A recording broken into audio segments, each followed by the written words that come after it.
Good evening. Tonight on Eagle Eye's Thursday News at 6, we will be covering Auburn's employee vaccination mandate and subsequent protest, a new banner honoring Auburn's mascot, information regarding children's COVID vaccines, and this week's Lee County Humane Society Pet of the Week. All that and more coming up on Eagle Eye News at 6. Make sure you stay tuned.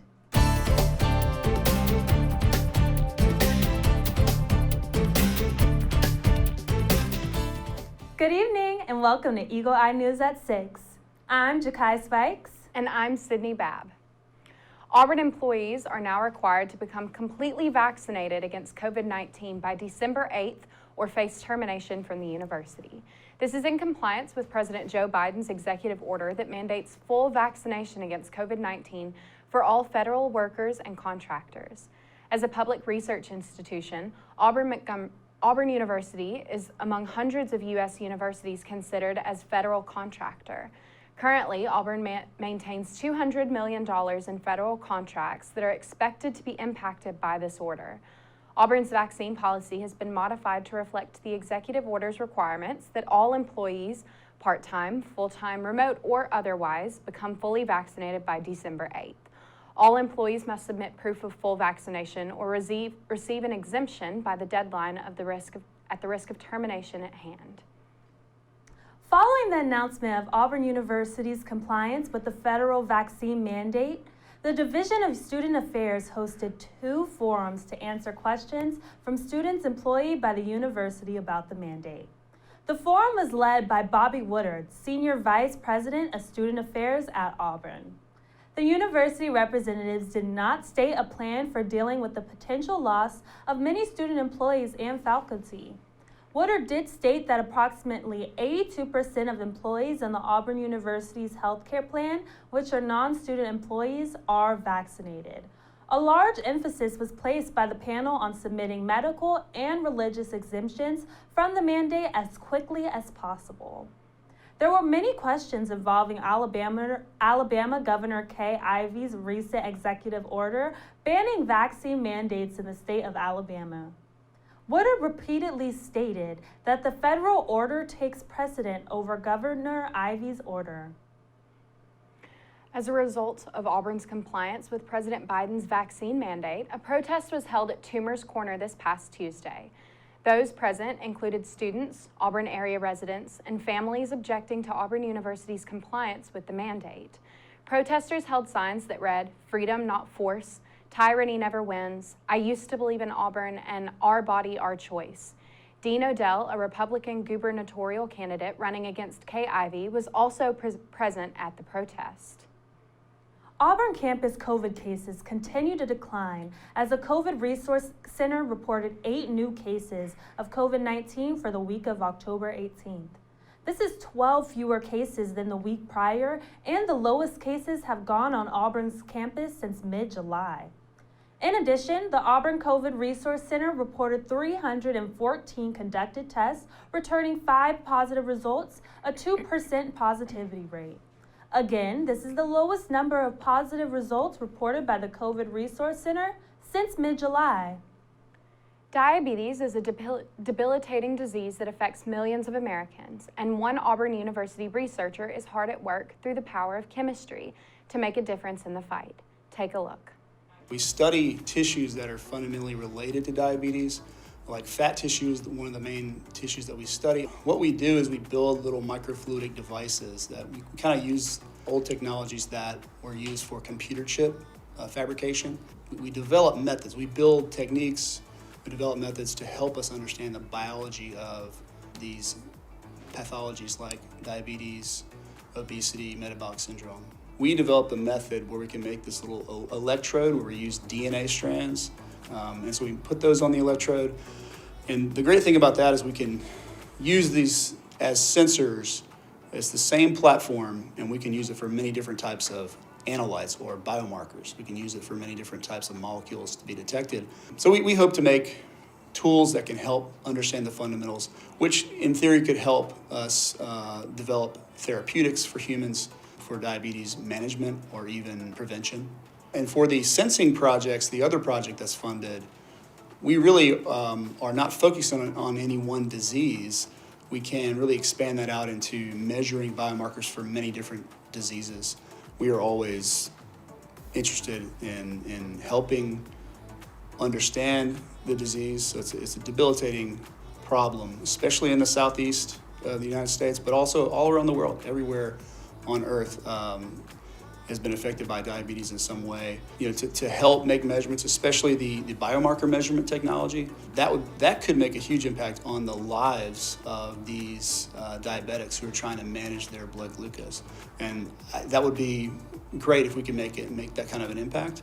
There's a lot of people working in the area. We just want to help. What Chris is doing and his research and the visibility that brings to the department, that enhances the kind of people who are going to be applying to get positions and to become faculty in our department, and I think that's very exciting. It really enables us to go to the next level as a department. When we return from this short break, the City of Auburn will not be challenging the 2020 census involvement, and Involvement Ambassador President Travis Harrison has this week's involvement update. You're watching Eagle Eye News at 6.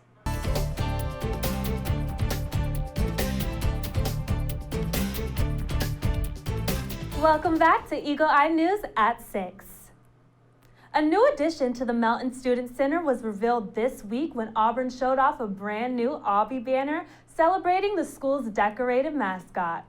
Eagle Eye's Blake Phillips has a lot more. This week, Auburn University unveiled a new banner on the southwest corner of the Melton Student Center honoring Aubie the Tiger, the 10-time UCA mascot national champion. The banner lists the 10 years in which Aubie has topped all other mascots in the mascot cheerleading competition, including his most recent victory in the spring. Auburn's mascot program holds the record for the most UCA national titles and saw Aubie elected into the Mascot Hall of Fame back in 2006. It's safe to say that Aubie is certainly the most decorated tiger in the nation. The City of Auburn recently revealed that they would not be contesting the 2020 census results with regards to its estimation of population. Auburn is not following a trend set by many other college towns across the country, as it believes the census estimation of a population of 76,143 is close enough to accurate. Because the coronavirus pandemic sent so many college students home during census collection, many college towns are reporting undercounting in their census results. Auburn Mayor Ron Anders says he believes there are likely students that were not counted in Auburn's census results, but feels as though the numbers are near accurate. As the Auburn's population increases, the city may become eligible for certain grants of federal funding. City officials are currently unsure of what federal funding will become available for clearing the 75,000 mark in population. Auburn and Tuskegee University have recently signed an agreement adjoining the two universities' communication programs at the undergraduate and graduate levels in an effort to continue to increase access to Auburn among students from underrepresented areas of Alabama. Starting in the fall of 2022, Tuskegee students pursuing a degree in communications who maintain a 3.0 GPA will be allowed to complete their senior year at Auburn and benefit from increased access to industry standard equipment and software. This partnership holds the ability to foster networking relationships between the two schools to allow for better working relationships for years to come. Now we turn to Involvement Ambassador President Travis Harrison for all the information you need to get involved at Auburn University this coming week. Take a look. Hey guys, my name is Travis Harrison with the Office of Student Involvement, and I cannot wait to share with you all of the exciting things going on at Auburn this week. First up is the Dia de los Muertos celebration being hosted by the Spanish Club.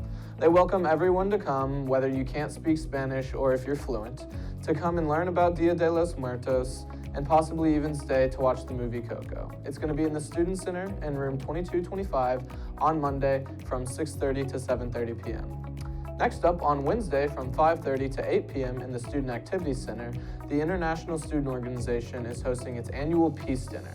This is a collaborative program that allows every single participating organization to serve their best traditional food item. Last year, there were dishes from India, Turkey, Nepal, Spain, and even many more. There isn't any other campus event like this, and it's a ton of fun. Make sure to RSVP on AU Involved because spots for this event do fill up rather quickly. Another on-campus event happening this week is the Cross-Cultural Center for Excellence and the Office of Inclusion and Diversity's Diwali pop-up event. This is going to be on Thursday from 11 a.m. to 2 p.m. in the Student Center, room 2103. Attendees will participate in arts and crafts that exemplify the traditions and culture of those who celebrate Diwali. As always, make sure to check out AU Involve and the other dozens of events that we have coming up this week. Thank you, and War Eagle.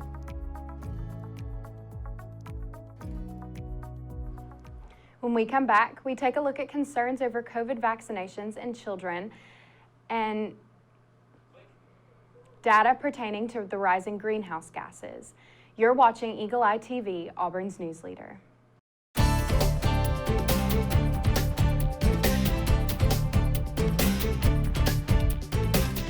We return now to Eagle Eye News at 6. A new survey shows significant hesitancy among parents to get young children vaccinated against COVID-19, despite the go-ahead from both the FDA and the CDC. Food and Drug Administration advisors voted to recommend the shot for kids 5 to 11 years old on Tuesday. Advisors at the Centers for Disease Control are expected to mirror that decision as early as next week. Just 27% of parents surveyed by the Kaiser Family Foundation said that they plan to vaccinate their young children as soon as possible. 66% of the respondents cited concerns over the vaccine impacting their child's future fertility. That worry is relatively new. In January, only 3% of surveyed adults were worried about the perceived fertility issues associated with the vaccine. Most healthcare experts agree with the FDA that the benefits of the vaccine outweigh the risks in children. There is no evidence fertility problems are among those risks. Vaccination numbers have increased for first doses of COVID-19 vaccine and booster shots. White House COVID-19 response coordinator Jeff Zients touted the increase at Wednesday's COVID-19 response team briefing. And thanks to our planning and preparation, boosters are off to a very strong start. In just the first 5 days since their authorization, 1.5 million Americans got the enhanced protection of a Moderna or J&J booster shot. And 15 million Americans now have received an additional dose of Pfizer, Moderna, or J&J. So our booster program is off to a very strong start. Zients also said the administration is ready to distribute vaccines to children ages 5 to 11. Vaccine advisors for the U.S. Food and Drug Administration on Tuesday voted to recommend Pfizer's COVID-19 vaccine for that age group. The FDA will now take the vote under consideration and is likely to grant emergency use authorization in the coming days. A new United Nations report says greenhouse gases in the atmosphere have reached a record high. According to the World Meteorological Organization's annual greenhouse gas bulletin, the concentration of carbon dioxide was 149% higher in 2020 than before widespread industrialization. The last time CO2 levels were this high was 3 to 5 million years ago, when it was up to 3 Celsius degrees warmer and water levels were up to 20 meters higher. The current trend puts us on a road to far exceed the 1.5 to 2 degrees Celsius temperature limit set by the Paris Agreement. The report found that while the COVID-19 pandemic resulted in a temporary decline in new emissions, it did not impact the amount of greenhouse gases already in the atmosphere. That number is continuing to increase. The findings come less than a week ahead of the COP26 climate talks scheduled to begin Sunday in Glasgow, Scotland. When we return, Eagle Eye's Mikayla Kelly has an Auburn sports update you will not want to miss. Stay tuned.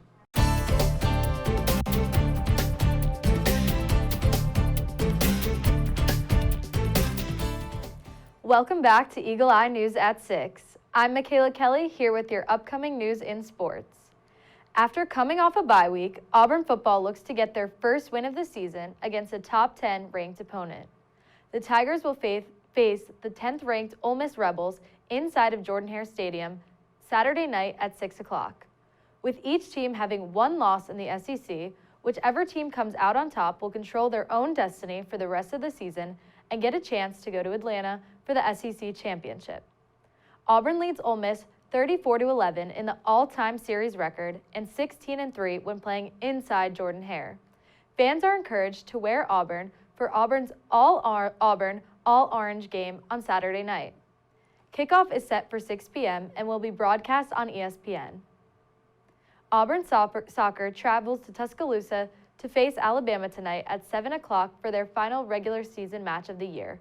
The Tigers currently sit at 11-4-1 and 4th in the SEC standings, with the SEC tournament beginning on Sunday in Orange Beach, Alabama. Tonight's match against the Crimson Tide can be streamed on the ESPN app beginning at 7 o'clock. The 12-8 Auburn volleyball team looks to improve their record on Friday when they host the LSU Tigers inside Auburn Arena. The Tigers have an impressive 11-3 record when playing at home and look to bounce back after a split series against Georgia last weekend. The first serve is set for 6 o'clock Friday night and can be streamed on the ESPN app. Following the conclusion of the volleyball game on Friday night, the Auburn basketball team will take the court for the first ever orange-blue intra-squad scrimmage. The event will consist of team introductions, a dunk contest, and a scrimmage consisting of 2 halves. Doors to Auburn Arena will open at 5 o'clock for the volleyball match and will be free to the public, with seating being first come, first serve. That is all we have for you in Auburn athletics for this upcoming weekend.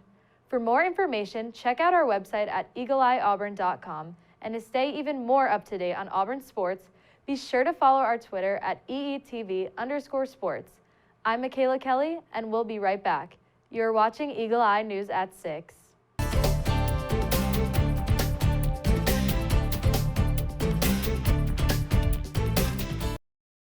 Welcome back to Eagle Eye News at 6. Get ready to celebrate all things chocolate, as if you needed an excuse. It's National Chocolate Day on October 28th. Chocolate is made from roasted and ground cacao pods that can be liquid, solid, or paste on its own as a flavoring agent. According to History.com, mankind's love of chocolate stretches back more than 5 millennia. You can enjoy the day by having some chocolate chip cookies or chocolate candy. You could also relish a chocolate dessert. Research suggests that when eaten in moderation, chocolate can lower blood pressure, so don't feel bad about it. Post your photos of your chocolate choices to the social media hashtag National Chocolate Day. If you like to debate what Halloween candy is the best, this interactive map might help you make your case. It shows the most popular holiday treat in every single state. The map is compiled of 14 years worth of data from candystore.com. For many states, some kind of chocolate Halloween candy is the top pick. However, for Alabama, Starburst triumphs all others as the most common non-chocolate pick. Montana has a notable pick as the favorite, and theirs is bubblegum. With this map, perhaps you will have a better idea of what to distribute to trick-or-treaters in your area for this year. Are you feeling peachy keen today? Our new pet of the week, Peach, would love to be your new cuddle buddy and would be the best cure for the rainy day blues. This beautiful girl loves to talk with you about and knows all the best gossip. She's also the best cuddler and will always be ready for a snuggle fest while you two watch your latest Netflix obsession. Peach is 1 year old, spayed, vaccinated, and microchipped. She's FIV negative, and her adoption fee is $100. Apply online for her today. Now, we're out of time, but for more Auburn news, make sure you head over to our website, eagleeyeauburn.com, and check out our social media pages. I'm Jakai Spikes. And I'm Sydney Babb. Be sure to tune in this Monday at 6 for more Eagle Eye Auburn news. For now, thank you for watching, and War Eagle.